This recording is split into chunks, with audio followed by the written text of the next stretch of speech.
Almost 1.5 year అయింది కదా బాబు. ఇప్పుడు వరకు ఈ వర్క్ పక్కన పెట్టు, కింద నుంచి జరిగిన వర్క్ అన్నీ ఉంది కదా, టెస్టింగ్ చేశారా? ఎక్కడ చేశారు? ల్యాబ్ పెట్టలేదని అడిగాను. అదే ల్యాబ్ పెట్టలేదు కాబట్టి వాళ్ళు హైర్ చేసుకోవాలి సార్. అయితే ల్యాబ్ పెట్టాలి యాక్మెంట్ కండిషన్ ప్రకారం, లేదా ల్యాబ్ ఏదో ల్యాబ్ని వాళ్ళు హైర్ చేసుకుని టెస్ట్లన్నీ వాళ్ళు చేయించాలి. ల్యాబ్ హైర్ చేసుకున్నారు. ఇప్పుడు ఈ వర్క్ జరిగినప్పుడు టెస్టింగ్ చేశారా? మొత్తం 5 days అయింది కదా సార్. దీన్ని మనం సంవత్సరం అడవులు చేసాం. దీని ఒకదానికి టైం లేదు సార్. 6 days వల్లనే ఇది జరిగింది సార్. యాక్చువల్లీ దీని మీద వచ్చిన ట్రస్సులు ఇవి లోడ్ పెట్టేసారు. ఈ విండ్కి ఇప్పుడు ఎక్కింది సార్.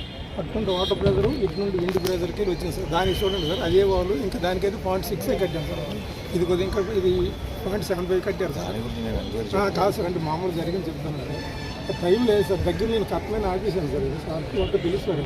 ఇది డ్రాయింగ్ ఆఫీస్ వస్తే కట్టమని చెప్పి మీ మీద ఒత్తిడి ఎవరు చేశారు? ఒత్తిడి అంటే కదా, చందనం వచ్చింది చెయ్యండి నేను చేశారు కదా చెప్పారు. డిపార్ట్మెంట్ ఇంకా వీళ్ళు అసలు తెలియదు ఉంటుంది సార్. ఇప్పుడు ఇద్దరు కూడా మామూలుగా వర్క్ చందనోత్సవం చేయండి అని కొన్ని అడ్డంకులన్నీ చేయండి అని రిక్వెస్ట్ చేశారు సార్. నేను కూడా వచ్చి దేవుడి కార్యక్రమం కదని దీన్ని డ్రాయింగ్ లేకపోయినా అధిగమించి చేస్తే అప్పుడు బ్రిక్ వర్క్ చేసేటప్పుడు ఏ ఇంజనీర్ వచ్చి చూసారు? అంటే స్టార్టింగ్ రోజు ఈయన లేరు కానీ సార్, మిగతా రెగ్యులర్ గా ఉంటారు సార్. 5-6 రోజులు చేశారంటున్నారు కదా. మొత్తం ఎన్ని రోజులు చేశారు? మిగతా ఒక 4 days లో.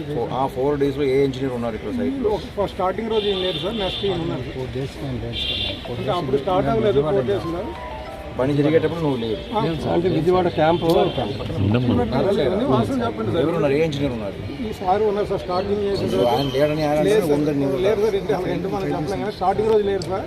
వర్క్ జరుగుతున్నప్పుడు ఈయన వచ్చారు. డిఈ గారు కూడా రెగ్యులర్గా వచ్చి వస్తున్నాను సార్. దాని టైంలో మధ్యలో ఎప్పుడు ఈ గారు వచ్చి చూసుకుంటూ వెళ్ళారు సార్. అంతే స్టార్టింగ్ రోజు అయితే మటు వీళ్ళిద్దరు లేరు సార్. ఆ వాళ్ళకి ఎడుతుడు ఉన్నారు, నీ వాళ్ళకి ఎడుతుంది. స్టార్టింగ్ రోజు ఇద్దరు లేరు సార్.